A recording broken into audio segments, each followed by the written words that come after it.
ప్రజలు బీసీలు కూడా ఈ సభలో పాల్గొంటున్నారు. ప్రభుత్వానికి ఇప్పటికే అల్టిమేటం జారీ చేసినప్పటికీ బీసీల పరిరక్షణ విషయంలో ప్రభుత్వం ముందుకు వెళ్ళడం లేదు.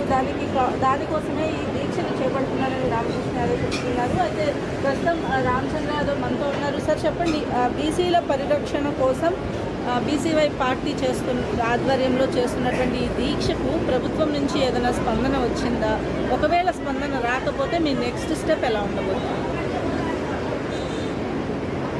బీసీలకు సంబంధించి 5 న్యాయపరమైన డిమాండ్లను వెంటనే నెరవేర్చాలని, ఈ 5 డిమాండ్లలో 4 డిమాండ్లు ప్రతిపక్షంలో ఉన్నప్పుడు ప్రస్తుత ముఖ్యమంత్రి చంద్రబాబు నాయుడు గారు ఇచ్చిన హామీలనే అని గుర్తు చేస్తూ గత ఫిబ్రవరి 22వ తేదీన బీసీ సింహగర్జన పేరుతో బహిరంగ సభ నిర్వహించి ప్రభుత్వానికి అల్టిమేటం జారీ చేయడం జరిగింది. 100 రోజుల్లో బీసీల సమస్యలు తీరుస్తామని చెప్పి అధికారంలోకి వచ్చిన ముఖ్యమంత్రి చంద్రబాబు నాయుడు గారు ఈరోజు 2 సంవత్సరాలు అయిన తర్వాత కూడా బీసీలకు సంబంధించిన హామీలపైన సమస్యలపైన మీనవేషాలు లెక్కిస్తూ బీసీలను వంచే ప్రయత్నం చేస్తుంటే మార్చి 31వ తేదీలోపు నిర్ణయం తీసుకోవాలని అల్టిమేటం జారీ చేసినప్పటికీ కూడా ప్రభుత్వం నుండి ఎటువంటి స్పందన లేదు. కాబట్టే ఆనాడిచ్చిన మాట ప్రకారము నిన్న ఏప్రిల్ 11వ తేదీ మహాత్మా జ్యోతిరావు పూలే గారి జయంతి సందర్భంగా నిరవధిక నిరాహార దీక్షకు కూర్చోవడం జరిగింది. ప్రభుత్వం స్పందించి ఈ 5 డిమాండ్లను వెంటనే పరిష్కరించేంత వరకు కూడా ఈ దీక్ష కొనసాగుతుంది. మనం చూస్తున్నాము, గతంలో ఇప్పుడున్న తెలుగుదేశం పార్టీ గత 44 సంవత్సరాల నుండి బీసీలను మోసం చేసింది. కాంగ్రెస్ పార్టీ అధికారంలో ఉన్నప్పుడు బీసీలను వంచి మోసం చేశారు. వైఎస్ఆర్ కాంగ్రెస్ పార్టీ బీసీలను వంచి మోసం చేశారు. వచ్చిన ప్రతి ప్రభుత్వము అధికారంలోకి వచ్చిన తర్వాత బీసీలను వంచిస్తున్నారు. కాబట్టి ఎక్కడో ఒక చోట దీనికి ముగింపు పలకాలి, బీసీల యొక్క న్యాయపరమైన డిమాండ్లను నెరవేర్చుకోవాలి అనే ఉద్దేశంతో ఈరోజు ఈ నిర్ణయం తీసుకోవడం జరిగింది. ఖచ్చితంగా ప్రభుత్వము దీని మీద స్పందించేంత వరకు ఈ దీక్ష కొనసాగుతుంది. మీరు ఇచ్చినటువంటి ప్రధానంగా 5 డిమాండ్లను మీరు చెప్తూ ఉన్నారు. అమరావతిలో 1000 ఎకరాల భూమిని బీసీల కోసం కేటాయించడంతో పాటుగా బీసీ కార్పొరేషన్లలో నిధులు కావాలని కోరుతున్నారు. ప్రస్తుతం ఆల్రెడీ బీసీ కార్పొరేషన్స్కి సంబంధించినటువంటి చైర్మన్స్ని అలొకేషన్ చేయడం జరిగింది. కానీ మీరు నిధులు లేవు అని చెప్తున్నారు. వారు చైర్మన్స్ ప్రభుత్వాన్ని అడగడం లేదా? మీరు వారితో మాట్లాడినప్పుడు ఏం చెప్తారు? అధికార పార్టీలో ఉన్న బీసీలకు కేవలం పదవులు ఇస్తారు తప్ప అందులో అధికారం ఉండదు. వీళ్ళు పొజిషన్స్ ఇస్తారు, పవర్ ఉండదు అని చెప్పడానికి కార్పొరేషన్ చైర్మన్లే ఉదాహరణ. గత ప్రభుత్వం అయినా ఇప్పుడైనా వాళ్ళ కార్యకర్తలకు పదవులు ఇస్తున్నారు తప్ప దాని ద్వారా బీసీలకు ₹1 కూడా నిధులు ఇవ్వకుండా ఉత్సవ విగ్రహాలు లాంటి పదవులు ఇస్తున్నారు. దానివల్ల బీసీ సామాజిక వర్గాలకు ఒరిగేది ఏముండదు. ఖచ్చితంగా బీసీ కార్పొరేషన్లకు ఏదైతే కమ్యూనిటీ కార్పొరేషన్స్ ఉన్నాయో వాటికి వెంటనే నిధులు విడుదల చేసి బీసీలకు సంబంధించిన అభివృద్ధి కోసం తోడ్పాటు అందించాలి. ఇది ప్రభుత్వం యొక్క బాధ్యత. ఇదేం ప్రభుత్వం ఇచ్చే భిక్ష కాదు. అదేవిధంగా అమరావతి రాజధాని అంటే కేవలం అది ముఖ్యమంత్రి గారికో లేదా వాళ్ళ కుటుంబానికో లేదా వారి కుమారుడికి సంబంధించిన సొంత ఆస్తి కాదు. అదేవిధంగా వాళ్ళ కుటుంబానికో లేదంటే వాళ్ళ సామాజిక వర్గానికి సంబంధించింది కాదు. అమరావతి రాజధాని ఈ రాష్ట్ర ప్రజలకు సంబంధించింది. ఖచ్చితంగా అమరావతి రాజధానిలో సామాజిక న్యాయం పాటించాల్సిందే.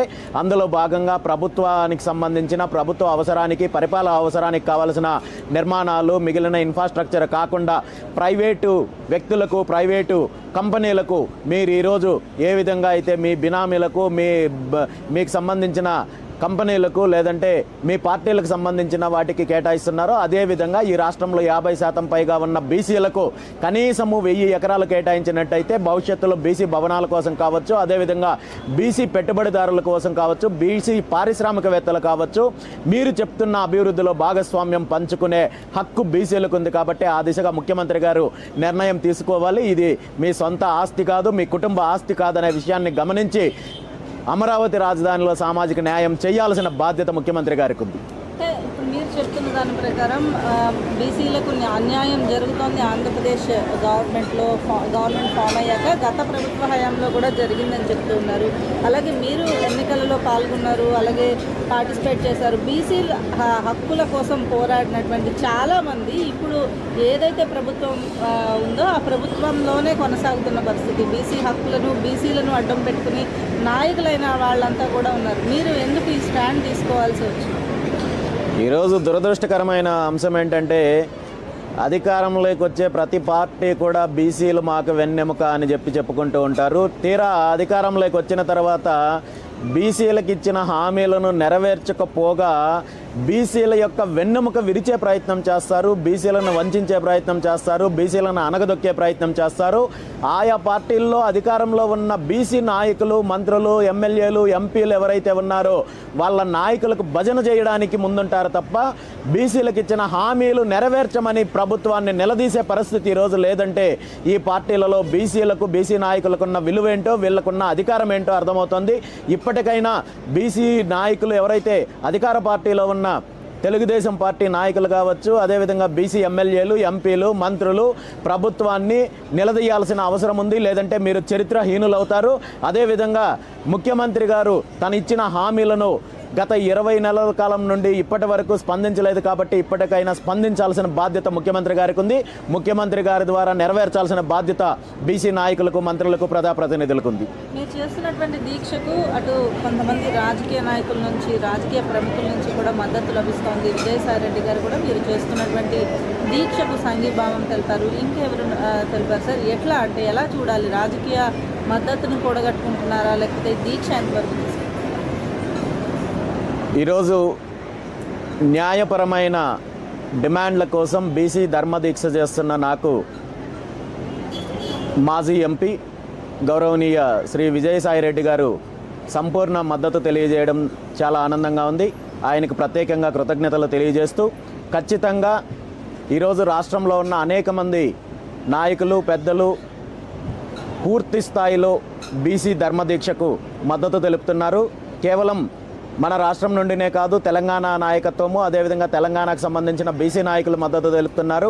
అదేవిధంగా జాతీయ నాయకులు మద్దతు తెలుపుతున్నారు. ఇందులో భాగంగా నిన్న దీక్షా కార్యక్రమానికి బీపీ మండల్ గారి మనములు సూరజ్ మండల్ గారు రావడం జరిగింది. అదేవిధంగా పూలే గారి వారసులు మునిమనమరాలు ఇక్కడికి రావడం జరిగింది, మద్దతు తెలియజేయడం జరిగింది. అనేక మంది జాతీయ నాయకులు కూడా మద్దతు తెలియజేస్తున్నారు. ఈ దీక్ష ఇదేదో నాకు వ్యక్తిగతమైనదో లేదా రాజకీయపరమైనదో లేదా నా పార్టీకి సంబంధించిందో కాదు. ఈ రాష్ట్రంలో సగానికి పైగా ఉన్న 3 కోట్ల మంది బీసీలకు సంబంధించిన భవిష్యత్తుకు సంబంధించి, వారి యొక్క ఏదైతే ఆత్మ గౌరవానికి సంబంధించి న్యాయపరమైన హక్కుల గురించి పోరాటం కాబట్టి ప్రతి ఒక్కరు కూడా మద్దతు తెలియజేస్తున్నారు. ఖచ్చితంగా ఈ డిమాండ్లను సాధించేంత వరకు కూడా ఈ దీక్ష కొనసాగుతుంది. మీరు చేస్తున్నటువంటి మీ ప్రధానమైనటువంటి 5 డిమాండ్స్ ఏవైతే ఉన్నాయో అందులో బీసీలకు 44% చట్టసభలలో అవకాశం కల్పించాలి అనే డిమాండ్ ఏదైతే ఉందో దీనిపైన ప్రస్తుతం కూడా ఏదైతే జరుగుతున్నటువంటి దీంట్లో చట్టసభల్లో ఎంతవరకు బీసీలకు న్యాయం జరుగుతోంది, ఇకపై మీరు చేస్తున్నటువంటి పోరాటం కావచ్చు ఎంతవరకు ముందుకు వెళ్ళే అవకాశం? బీసీల యొక్క సమగ్ర కులగణన చేపట్టాలని, అదేవిధంగా బీసీలకు కనీసం 44% విద్యా ఉద్యోగ చట్టసభల్లో రిజర్వేషన్లు ఇవ్వాలని, స్థానిక సంస్థల్లో రిజర్వేషన్లు ఇవ్వాలనే అంశము ఈనాడు నేను కొత్తగా డిమాండ్ చేస్తున్నది కాదు. 1983లో తెలుగుదేశం పార్టీ ఆవిర్భావం జరిగినప్పుడు ఆనాటి ముఖ్యమంత్రి అధికారంలోకి రావడానికి ఆనాటి ముఖ్యమంత్రి ఎన్టీ రామారావు గారు బీసీలకు ఇచ్చిన మొట్టమొదటి హామీ, ఇచ్చిన హామీకి అనుగుణంగా ఆనాడు బీసీలకు 44% రిజర్వేషన్లు ఇచ్చినట్టే ఇచ్చి న్యాయపరమైన చిక్కులు సాకుగా చూపించి ఆ తర్వాత దాని మీద కనీసం ఒక్క అడుగు కూడా ప్రయత్నం చేయకుండా 44 సంవత్సరాలు ఈ రాష్ట్ర ప్రజలను వంచే కార్యక్రమం చేసింది తెలుగుదేశం పార్టీ. ముఖ్యమంత్రి చంద్రబాబు నాయుడు గారు, అదేవిధంగా మిగిలిన పార్టీలు, అధికారంలోకి వచ్చిన పార్టీలన్నీ కూడా బీసీలను వంచే ప్రయత్నం చేశారు. కాబట్టి ఇప్పటికైనా ఖచ్చితంగా బీసీలకు దక్కాల్సిన న్యాయపరమైన రిజర్వేషన్లు, చట్టపరమైన రిజర్వేషన్లు ఖచ్చితంగా తీర్చాల్సిన బాధ్యత ప్రభుత్వానికి, ముఖ్యమంత్రి గారికి ఉంది. మీరు చేస్తున్నటువంటి దీక్షకు నిన్నటి నుంచి చేస్తున్నారు సార్, ఆమరణ దీక్ష అంటున్నారు. ప్రభుత్వం ఒకవేళ దీన్ని భంగం కలిగిస్తే మీ నెక్స్ట్ స్టెప్ ఎలా ఉండబోతోంది, ఏం చేయదలుచుకున్నారు? ప్రభుత్వం మా డిమాండ్ల గురించి, పరిష్కారం గురించి మాట్లాడకుండా దీని మీద కుట్రలు చేయాలో లేదంటే అధికార